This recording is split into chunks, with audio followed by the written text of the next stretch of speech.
he's a data scientist, a machine learning specialist. So you can imagine how sought after he would be. As we all know, machine learning, artificial intelligence is something which every business practice, research institution would like to have.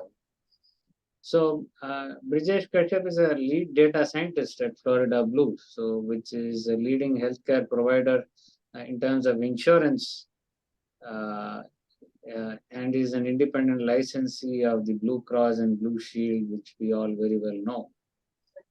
And he has many years of experience after his PhD at the Missouri University of Science and Technology in computer science.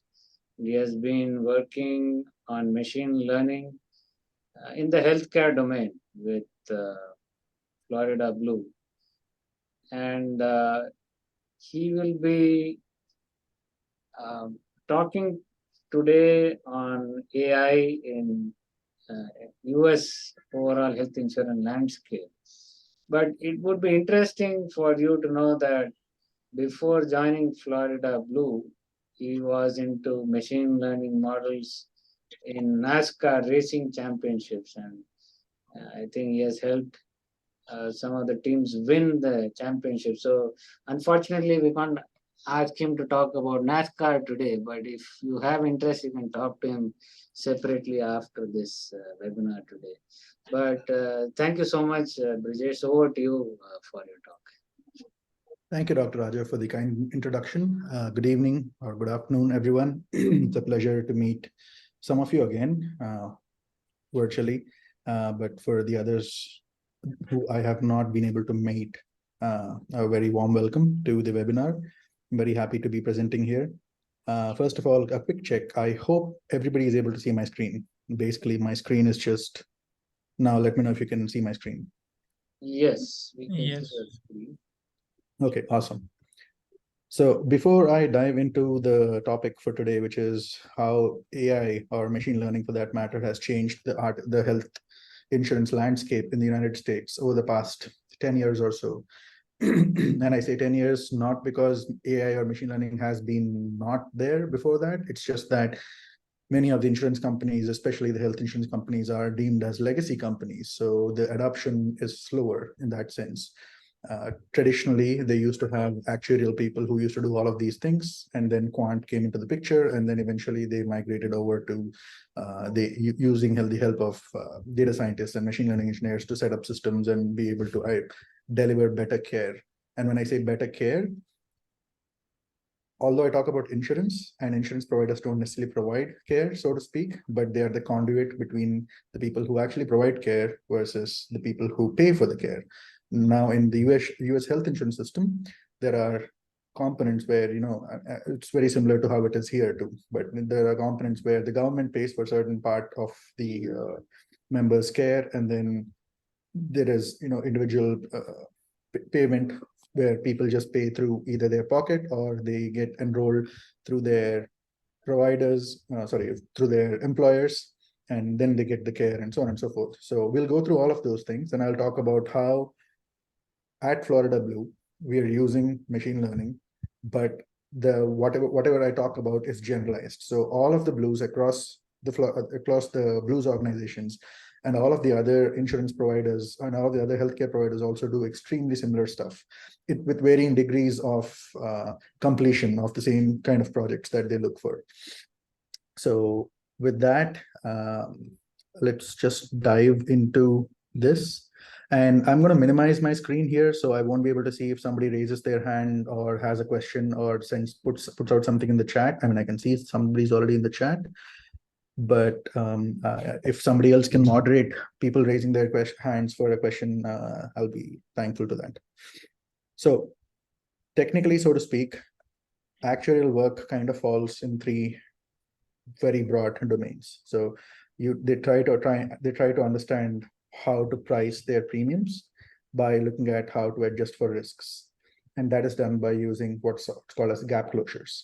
So gap closures are basically where a person's health status is versus where a person's health status should be, and The should be part comes from all of the things and all of the steps and all of the procedures they're supposed to have finished by the end of the year or by the end of the quarter or by the half year mark or something of that sort, in order to not have additional unaccounted for occurred in income, sorry, expenses. So closing those gaps is key to any insurance provider. So why is that key? Because if the costs per cohort or per a group of people increase, then it's going to amortize across all the other people. So even though I may be a very healthy individual, if I live in a community where there are a lot of other unhealthy individuals, and by unhealthy, I mean, very expensive individuals who use a lot of these resources, then the cost would obviously increase. This is general insurance. It's not about health insurance in specific. That's how insurance works in general. So over the period of time, what's been happening is machine learning and AI has been used to predict the future risk. By the way, what I'm using right now is called as a Miro map. It's a mind map. This is simply because of my passionate hatreds towards preparing PowerPoint presentations. So this gives me a much better flow of just talking through the things and components that I want to talk about. So, sorry, did somebody have a question? No, I think someone's mic was on. So. Yeah. So what does AI and ML do? So basically AI, when people say AI, there are multiple components to it, which is why I specified machine learning. So machine learning is one component of it, where you can have very specific. So can I request Anirudh to mute his video? Anirudh? Yeah. Please go ahead. Yeah, so machine learning in general is predictive models. So when I say in general predictive models, there are traditionally, like 10 years ago, all of these machine learning models or algorithms came up into the picture where you had some sort of a rectangular data, and then you had an output label, and then you had something to learn from, which is called basically supervised learning. And then once you learn from that, once the algorithm learns from that, you get an output, which is not necessarily from the trained data, but it can look for any new data that comes up and predict what's going to happen. So that was the game changer in the way many applications across the world were being built. So that was then adopted to health insurance as well. One of the major reasons why it was adopted was because people didn't want to fall back. They wanted to stay ahead of the curve, or they wanted to at least be on the curve. And that was the major reason. There was a, please don't, I don't know how this came up, but yeah, anyways.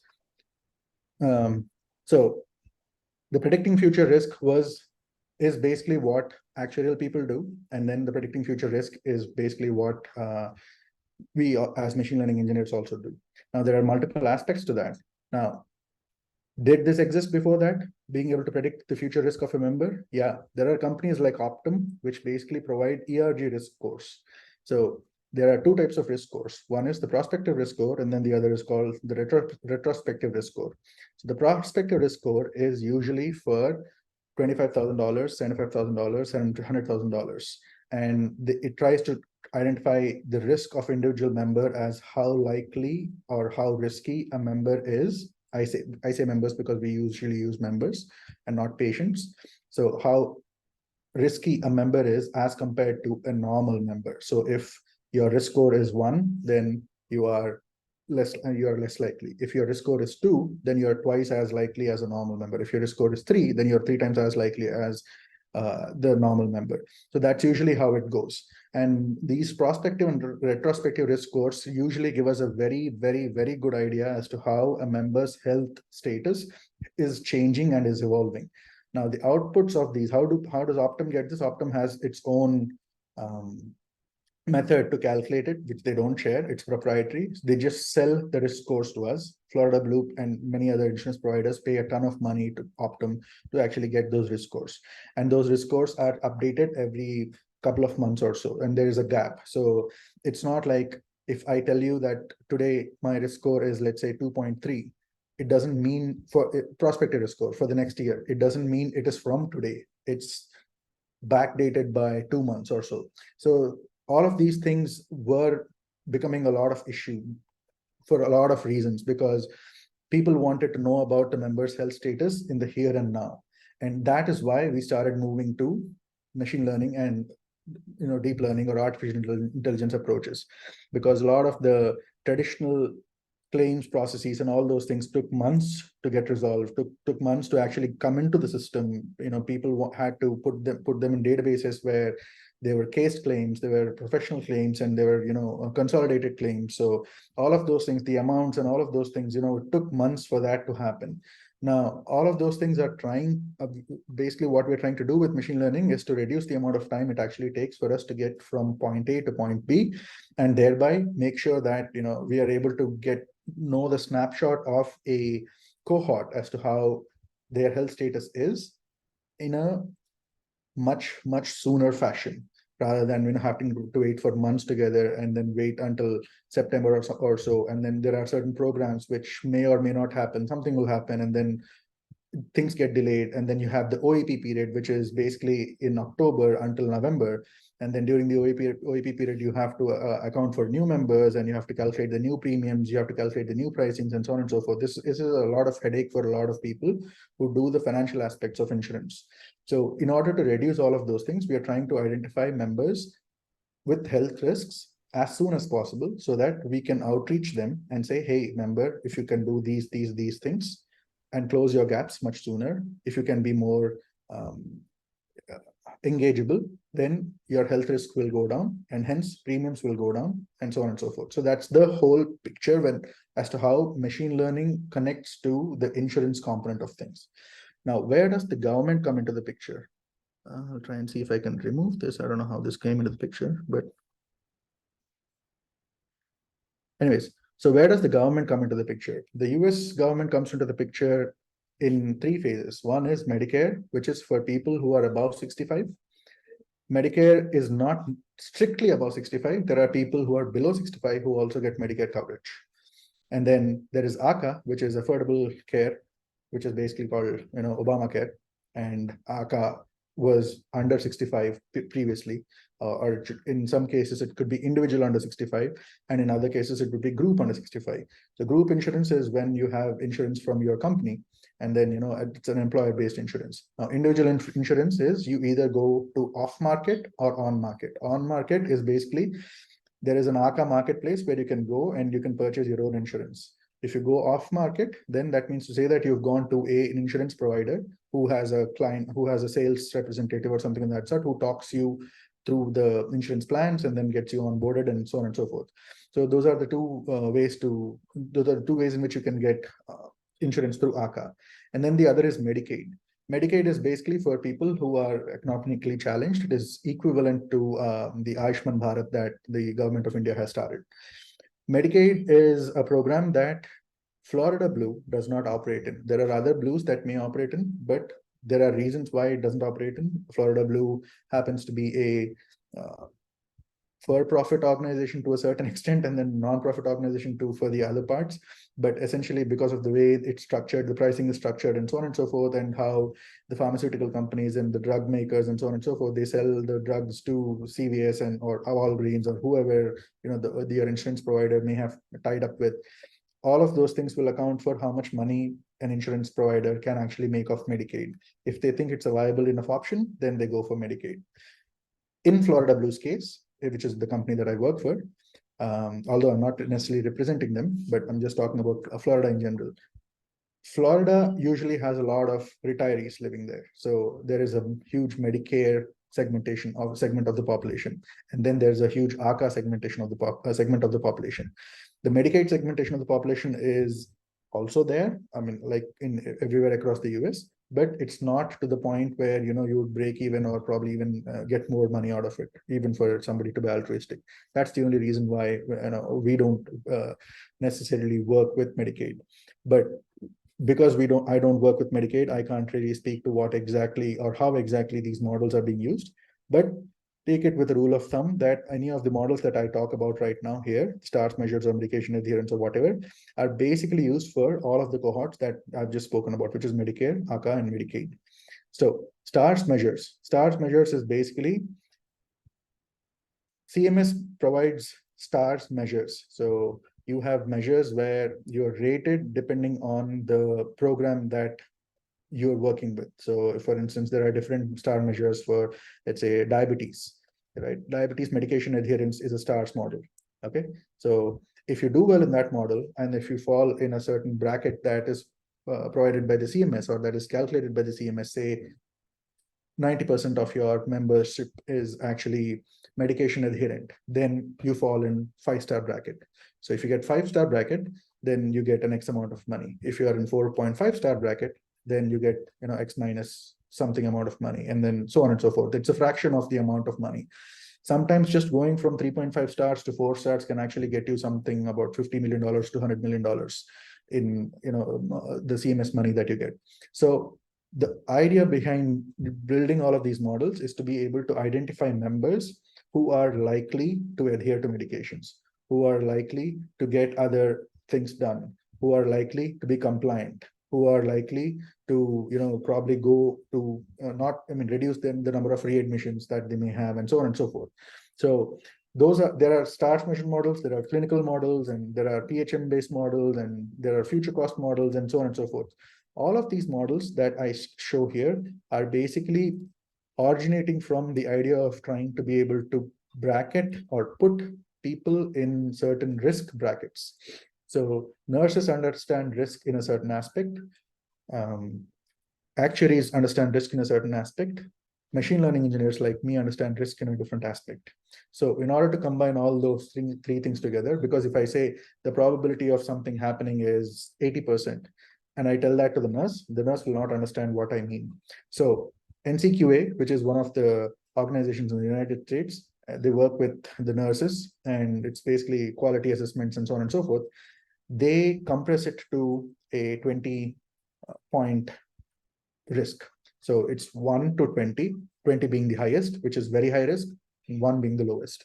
So what we then do is, whatever probabilistic outputs that we get from any of these traditional machine learning models, we then try and compress it to a ventile range, and then say, hey, this member falls in the very high risk bracket, or the medium risk bracket, or the low risk bracket, and so on and so forth. That's kind of how we cater our machine learning models to what the nurses need or want. In certain instances, it's not just the nurses. There could be care or case managers. For them, the way we produce the model outputs is, again, very similar in the approach, but the output would probably be different. We'll probably just say, hey, here is the probability of the member, but instead of just giving them the probability, we'll just try and put them in which bracket those members fall in. Again, that tries to the risk, because understanding members as risky, less risky, medium risky is crucial, because you don't necessarily always reach out to the most risky people, and it's not just necessarily health based. And so for instance, compliance models, right? So if you look at the compliance model, you do not, if a person is very high risk of being non-compliant, depending on the month that you want to reach out to them, there is a high likelihood that you will not reach out to them. You might as well reach out to the people who might be on the fence, who are unable to be compliant for certain specific reasons, such as access to care. So we try and identify what are the reasons, or what are the challenges that inhibit the access to care for those members. And then we say, hey, these people are probably going to be compliant, but for these reasons, where, which are inhibiting them from getting those access to care or whatever.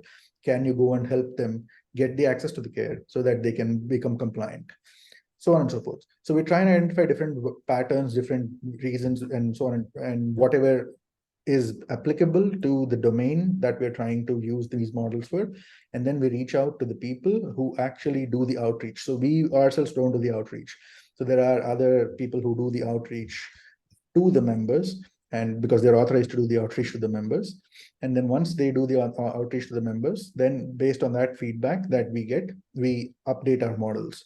That's kind of how it works. So this entire, not entire actuarial work, there's still a lot of actuarial work that is going on, but the actuarial work, a good bit of it in terms of trying to understand the risks of a member, has been replaced, will be replaced, and is being replaced by these traditional machine learning models.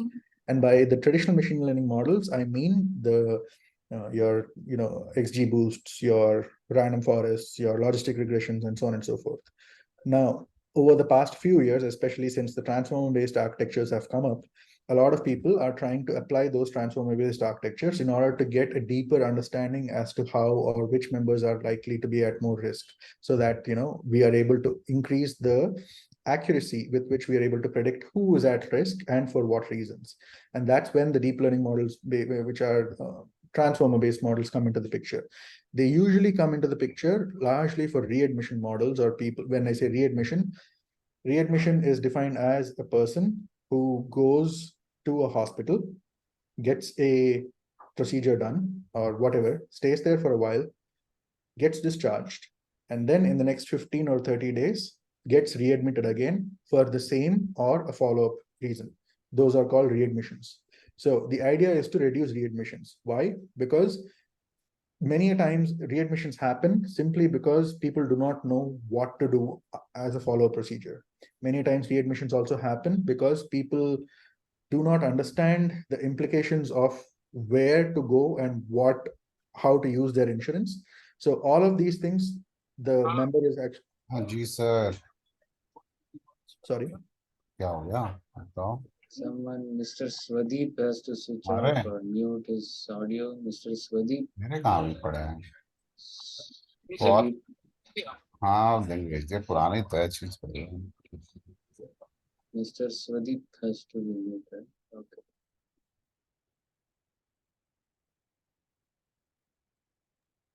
Okay, so yeah, where was I? Yeah, so the readmission models are basically used for those kind of things, to try and identify those members who are likely to become readmitted in the next 15 or 30 days. Now, why is this important?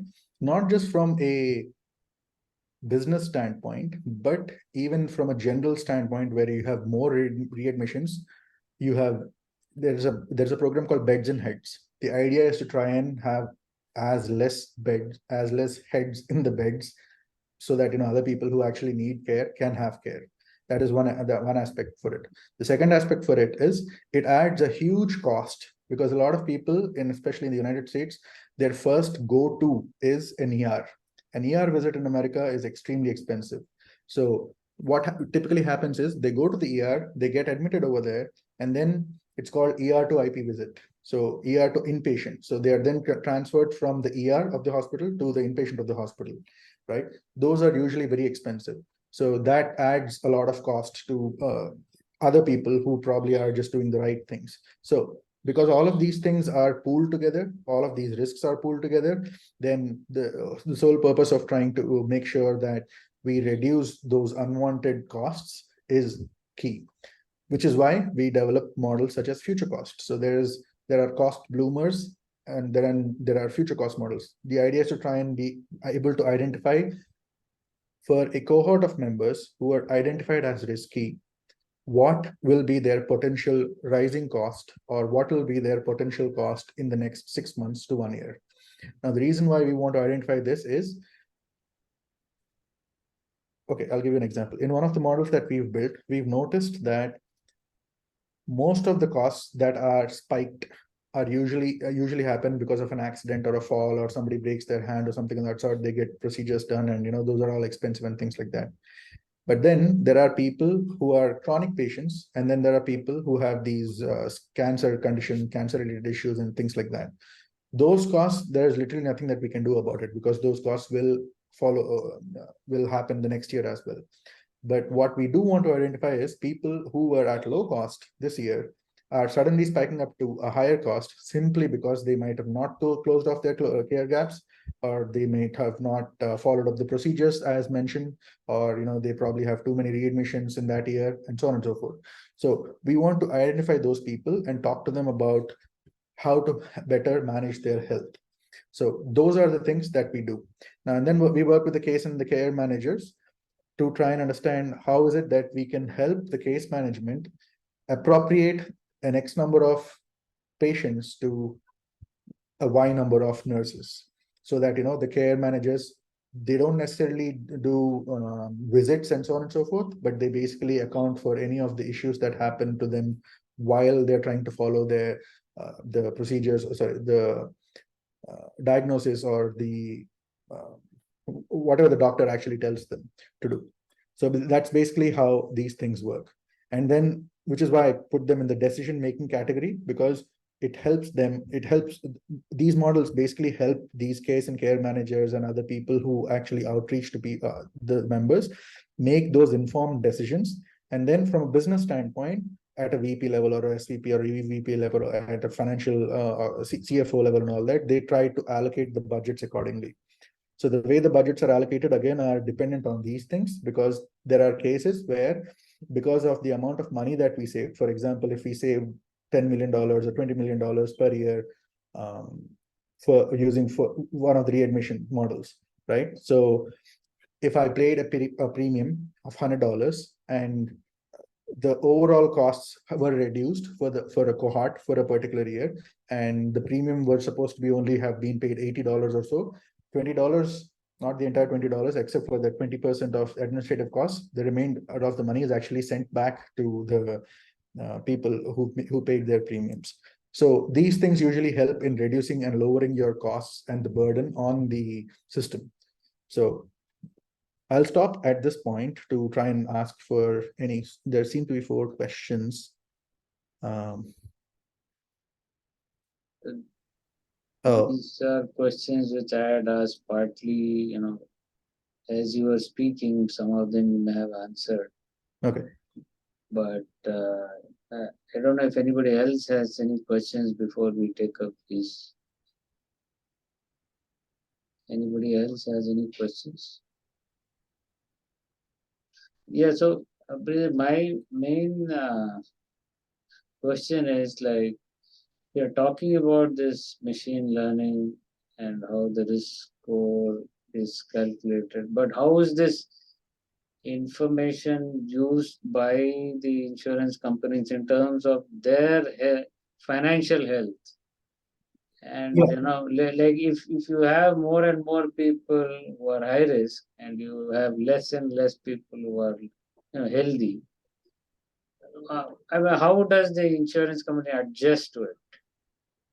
So there will be rising premiums initially. So previously they used to deny, say, people who are at very high risk, or people who had conditions, so on and so forth. ACA has dissuaded insurance companies from doing that. So henceforth, if in Medicare, because a large portion of it is maintained by the government, it comes from the government, you take risky people or something of that sort, a good portion of it is covered. So from that standpoint, it's covered to a certain degree.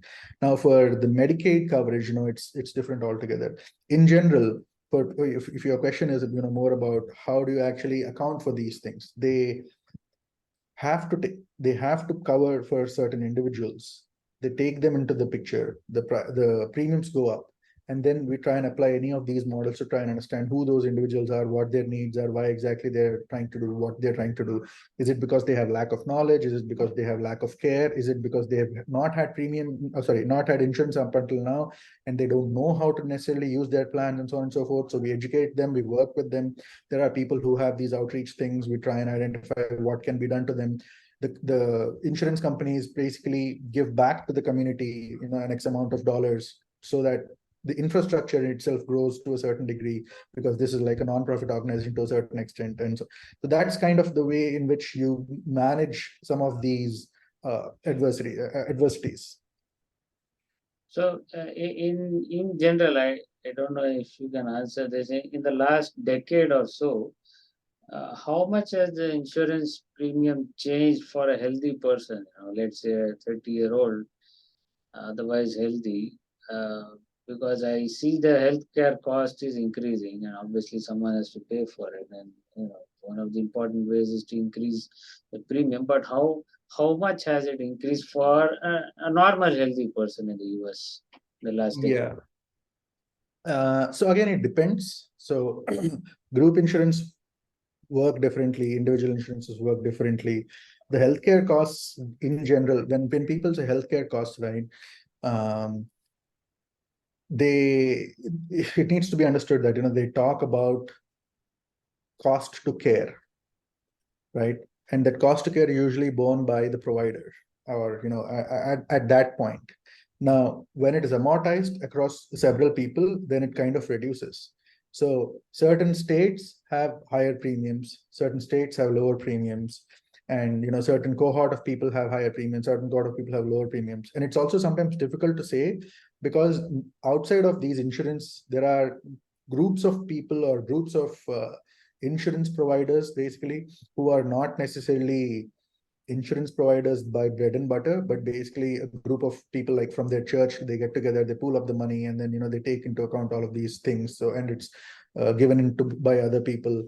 So it's very different in that sense. So unfortunately, I don't have a rising number as to say, it's risen by this much in terms of the premiums, but I can say from my own experience that in the last 6 years that I've been at Florida Blue, my costs have risen very negligibly, in terms of what I pay for my premium. But then it comes from a group insurance. So my costs over the past 4 years at least probably have gone up by, I would say, $30 per month or something of that sort. And that is negligible in terms of what I pay for, or in that sense. But when you talk about other people who pay on their own, they do insurance hopping. Sorry, they do shop hopping, in that sense that some people, a cohort moves slowly from one insurance provider to another insurance provider, and so on and so forth. They use the resources, they get out, they go to somebody else, they use their resources, get out, and so on and so forth. So it's kind of fluid in that sense. So that's kind of how it happens. So when people want to account for these things, they see, especially in Florida, let's say, right, they look for what is happening across, what's the influx happening, and so on and so forth.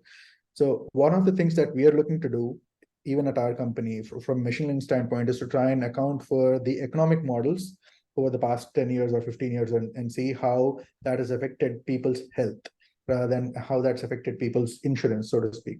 Now, there are other extraneous and endogenous factors that attribute to how much healthcare services will actually cost you, but that's not necessarily insurance provider based. A lot of people think that insurance companies do these X, Y, Z and these things, but the pricing is not always based on what the insurance provider company says. The providers account for it. There are other healthcare companies that actually do the pricing. Walmart and CVS do their own pricing, or even Walgreens, they do their own pricing, and then eventually they have to pay. So there are too many factors that account into this. So that's the difficult part to actually answer. Thank you. Thank you. I think we can proceed now. Okay. So quick recap on what the healthcare data in US is. So why I'm going to talk about this is basically because how machine learning and artificial intelligence is being used in health insurance is to automate a lot of these processes and automate a lot of the data that's actually coming in. Now, why automation is required? Because on a day-to-day basis, there are a lot of jobs, there are a lot of things that healthcare companies do. Sorry, employees at healthcare companies do that can be automated in order to make things move much faster. That includes processing of the claims, that includes getting the data from the claims, and that includes eventually risk adjustments and so on and so forth. All of those things can be done much faster. So the healthcare data in United States is basically comprised of, there is EHR data, there is HSA data, and there's claims that you get from your traditional resources. HSA is your assessments, basically health assessments.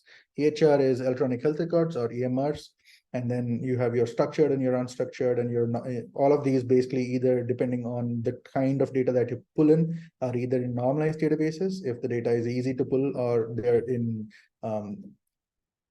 just blobs from which you have to extract information. Claims usually come from different sources. There are Diamond, Sapphire, and so on and so forth. Those are your claims providers. They provide you with the claims, and after a month or two, they get adjudicated, and then again they fall back into the system, and then they're consolidated, and then you also have your case claims, and so on and so forth. And then they have different types of codes which tell you what happened and why was a claim filed for.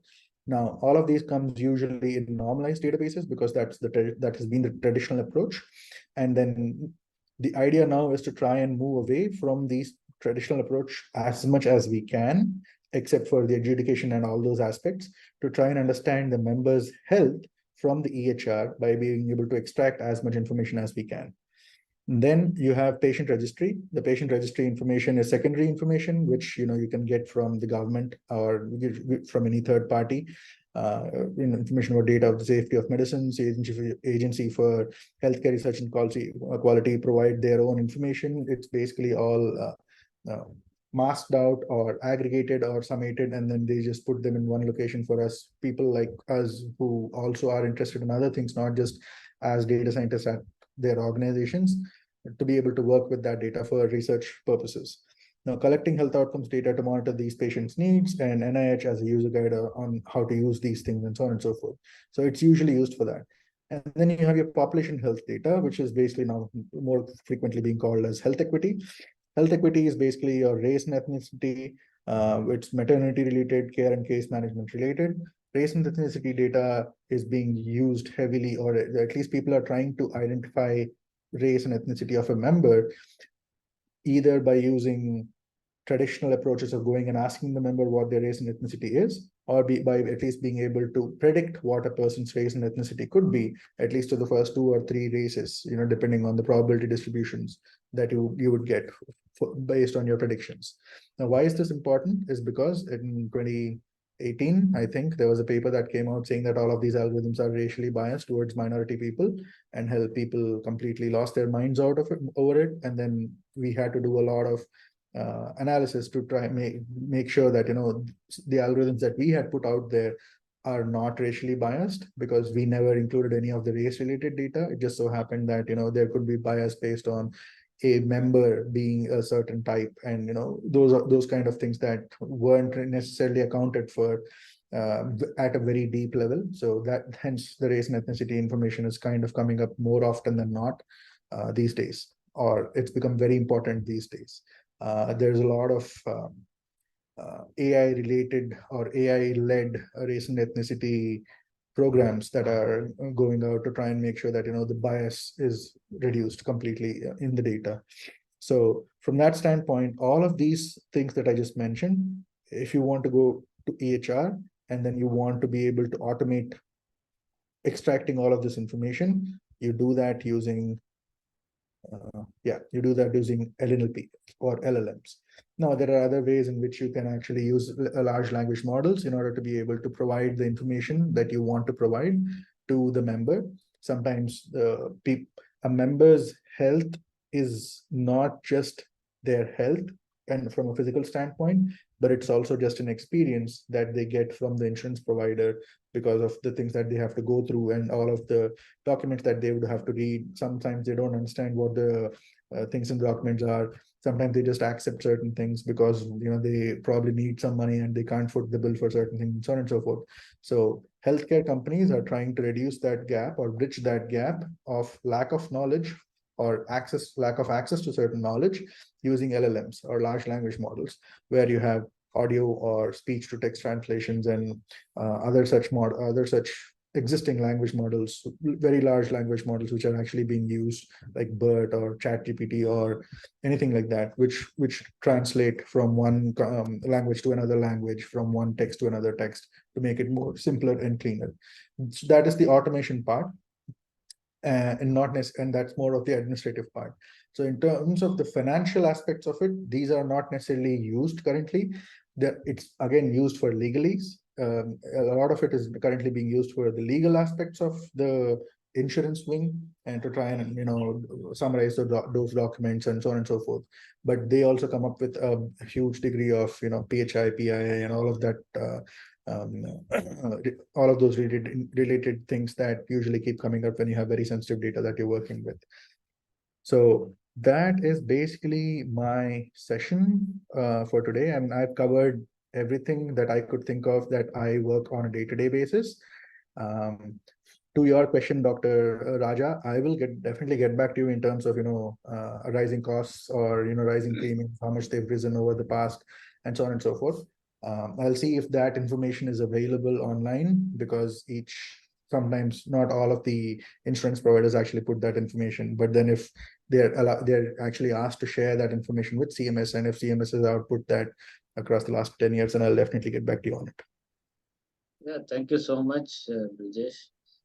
It was a wonderful talk, and I think we also can learn a lot, including our Indian health insurance landscape. It's quite nascent right now, I would say, in terms of coverage, but there's a lot to learn. Yeah. So, any questions from anyone in the audience? Before that, I just wanted to mention that, I kind of forgot to touch on some of the one important topic, like, what can India learn from the United States when it comes to these things? Insurance coverage is a big deal. Insurance coverage in India is a different topic altogether. Indians, for whatever reason, are known not to subscribe to things. For some reason, either because they're wired to that or whatever, but they're known not to subscribe. It's more of a pay for cost sort of model. They seem to think that there is more benefit in being able to directly pay for something when something happens, instead of having to pay for the premiums without necessarily understanding what needs to be done or what doesn't need to be done. So from that standpoint, that's the mindset that needs to be challenged. Whereas in the United States, it's different. In the United States, the costs of healthcare access itself is so expensive that you don't have any other option but to fall back on getting an insurance from somebody when there is a need. Whereas in India, you have probably other options to do that. That is one of the things that I am trying to find out over the past 1 month. I've spoken to different other people to try and understand how an Indian consumer thinks when it comes to accessing insurance. And then in terms of providing insurance, there are of course several ways to do it. The government can do it from their schemes, insurance providers can do it through their schemes, and so on and so forth. But again, it depends on a lot of other factors. That's that part of this whole game is something that I'm trying to understand myself. But one thing that I can definitely say and share with you guys is India is at the crux of going to the next step. So to start off, we would need to have very good, solid foundational data building platforms and data aggregating platforms and collecting platforms. LVPI has done a wonderful job of being able to put everything in EMRs, and it gets very simple from that standpoint. Initially, it might have been a struggle for maybe a year or 6 months or so, but then once you get to those things, right, once you get out of those teething problems, then things become much easier. I really realized that as I spoke to different people across different sectors, I realized that they have the data somewhere, but they don't have it in a format which is shareable, or they don't have it in a format which can be actually used. So in order to actually get this kind of information becomes very difficult. So if there is a concerted effort across the country, across the different states, in order to be able to collect this data, like for instance, I was talking to Dr. Raja about something called as a not PHM, PAM scores, patient activation measure. The patient activation measure basically tells you how activated a patient is about their health status or their health in general. Now, why is this important? It's important because you then very clearly try and understand, based on the questions, you try and understand where are the pain points for that particular member. Is that patient not even able to care for themselves, or is that a patient able to care for themselves but has access or doesn't have access to certain things? Or if the patient is able to care for themselves, has access to certain things, and is motivated to continue to do that, or isn't motivated to continue to do that. That kind of helps people build things in a certain aspect. You'll be able to understand that. Now, that is one aspect of it. Across the world, it has not been employed widely. It's up and coming. Some people have used it, and some people have used it to good effect. Other people who have used it have said, we probably need a few more years to be able to understand how much of a help it actually has been be able to provide us with. Certain other people, including some organizations that I know, they've gone from a patient activated measure, which is a statistically calculated number, to a predicted number, where you say, I have 1,000 people's information of these 13 records or these 13 questions. If the other people answer these 13 questions in the similar or the same format, what would be their output? This is again a machine learning model. So you can do that again, instead of actually having to work your way through to every individual and trying to understand what that individual is, you can, be able to predict their members' information easily. That's where the HSA, which is the assessments, come into the picture. So all of these things have to be done at a concerted level. Now, one good part is India doesn't work like America in the sense that every state is to each to their own, and of course there is competition across different entities and organizations, but it's not like each state to their own, and each state has their own.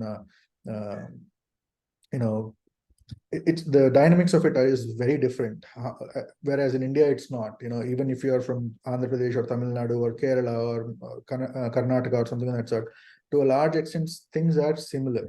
Yes, the infrastructure is different across the bigger cities and so on and so forth, but it's different it's similar to a certain degree where you can kind of work with it. We don't have the racial divide that America has, so you don't have to necessarily worry about the ethnicity of the people in a certain sense. We are ethnically the same. One could argue we are not, but technically, just for argument's sake, you could say we are ethnically the same. So the things that we have to do for our own community will be different as in the way we approach the problem at hand. So these are some of the things that we need to start if we are to start reaping the full benefits of this 5 years from now or even 3 years from now. So that is one of the first things that we need to do. Data, the collection of data, the way America collects data is amazing. Access to it is again, questionable in terms of how you want to use it and so on and so forth. But India fortunately does not have the same degree of extreme bureaucratic red tape that America has in certain aspects. So from that standpoint, there are things that we can learn, and then we can learn from countries like United Kingdom, where there is healthcare access to everybody and so on and so forth. So it depends on what is the problem that we are trying to tackle. There are people who are trying to say that in like IRDA basically said by 2047, we want all of the Indians to be under the healthcare. Ayushman Bharat has been able to give 25 to 30 crore people access to healthcare or access to insurance so that they can get that. But getting access to insurance is one aspect of it, where somebody from Vijayawada or some other place like that may have the access to insurance, but for whatever reason they may not be able to get the ventilator that they need or something of that sort. So there are multiple aspects of this that we need to see, that we need to work at grassroots levels, not just from an insurance standpoint, which is just a way to say, okay, you're covered to at least pay for whatever. So there are multiple aspects that we need to see, and it needs to be done from a very concerted effort, which is why I give a big shout out to the iHope conference this year. I was very pleased and very happy to actually attend that and be part of it. I think initiatives like that will be very helpful in the future. Yeah, thanks, Brijesh. I think you have covered quite a few points beyond the talk that you gave, and that's where, at least from my side, I would say we are not, at least most of us are not data scientists or machine learning specialists. But you were right in terms of PAM or patient activation measures. If you look at people in India, the PAM scores probably are going to be very low. And you also mentioned about India being at an important inflection point. So, but we need to be very careful which step we take or which direction we go. That's also important because it's very difficult to trace back or redo anything. But in that context, I would say that at least in India, even if you have insurance, there's so much uncertainty whether your claim will get approved or you will be given XYZ reasons for denial, or you will be covered only X percentage and not the other aspect. So those are multiple factors which play in people's minds. Whether it's worth to get an insurance. I mean, what's the point of having insurance? It's just for namesake. And I have had these experiences that even you probably want to keep 2 or 3 different insurances, so just to be sure that at least one of them actually helps you out.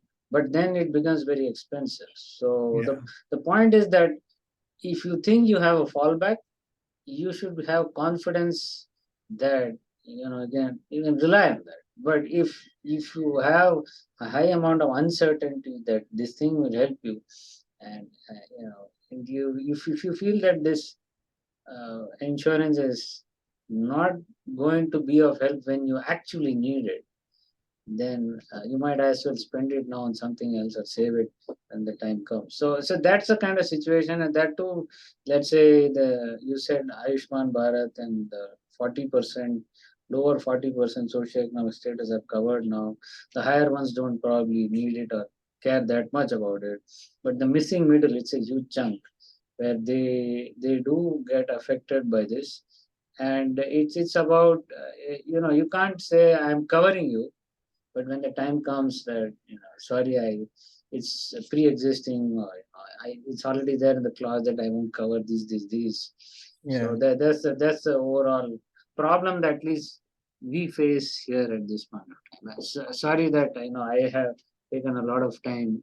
No. It's a very similar problem that we face in the United States as well, because one of the things that I was mentioning that, the speech to text translations, the text to speech translations, and all those things, or Spanish to English translations, or Creole translations, or whatever translations that we do, is primarily to make the member aware of what they've signed up for or what they're about to sign up for. Because a lot of people who are there are something called a silver plans, right? Silver plans are given certain subsidies called CSAs and so on and so forth, CSRs. A lot of people don't entirely understand how those subsidies are provided to them. According to them, okay, they think that, okay, there is a premium, then I'm being given a subsidy because I fall in a certain income bracket. And then if that subsidy doesn't match what I may have thought of it, then they go out of the plan. They don't even, look to understand. So many times, you have to work with them to make them understand what their plan can do for themselves. Usually a lot of the time it actually just goes away in the extreme amounts of text. That's where, things like, deep learning, or chat GPT and things like these can be helpful.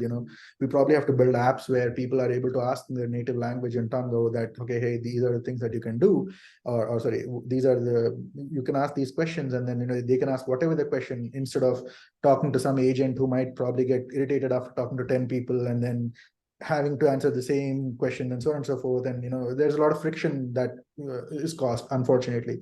So people are trying to resolve that sort of problem using deep learning again. So from an insurance perspective itself, not just from the financial aspect of it, how people are looking to get covered, how you can actually increase the amount of trust that you can get from an insurance provider. All of these factors, deep learning and machine learning, or artificial intelligence for that matter, is trying to help solve those problems. It's going to be a while before it does completely. Trust is a very fragile thing.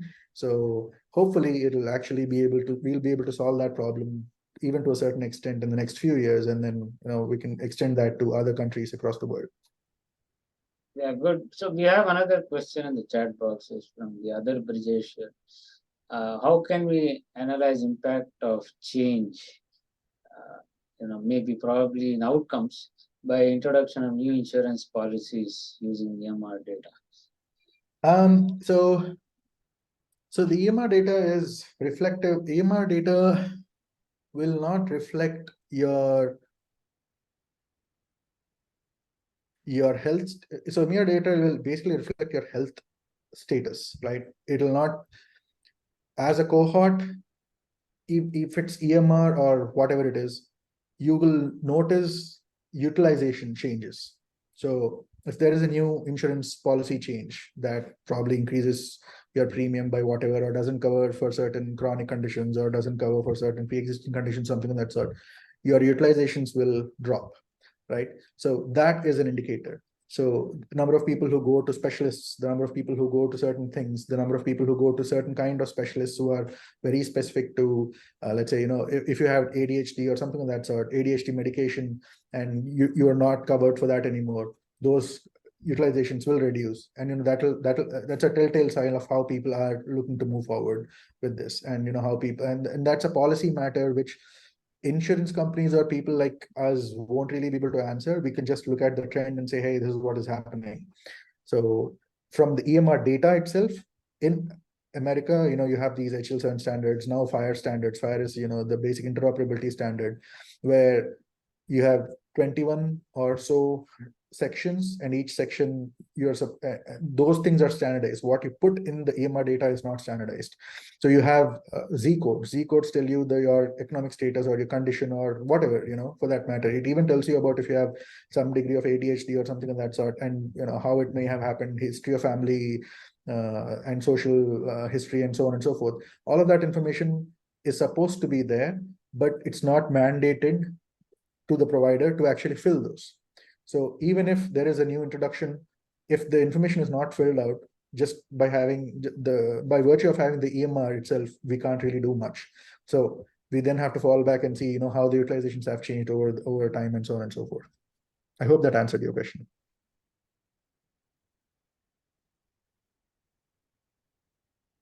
Yeah, thanks, Brijesh. Anybody else has any questions? Maybe just time for one last question or comment from anyone.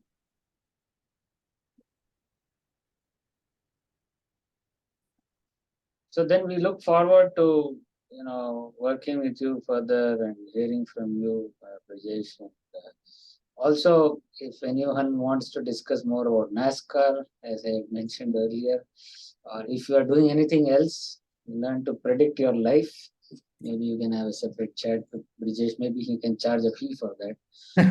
But thank you so much, and look forward to working with you. And it's looking forward to a bright future. Thank you very much. Thank you very much for having me today. Thank you. Bye. Have a great one, everyone. Bye.